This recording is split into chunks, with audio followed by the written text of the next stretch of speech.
apmācījuši, kā strādāt ar šo aparātu. Ieslēdzam no off uz on slēdzīti. Tad šeit ir degvielas krāns, ko atveram vaļā. Un augstam motoram čoku pabīdam līdz galam. Tagad rausim. Izslēdzam čoku ārā.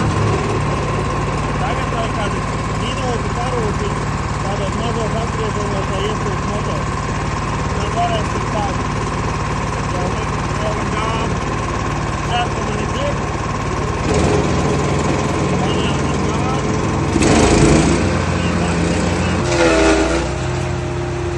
Pēc 2-3-5 minūtes vēl sušgaitā strādā, lai visi puši patrīk kāpēc nostikai.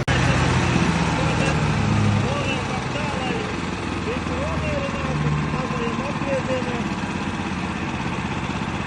Lai visi pakšai rūkos apgriezt, tad sākam ar slēdzīti uz off. Un viss. Darbs beidzies.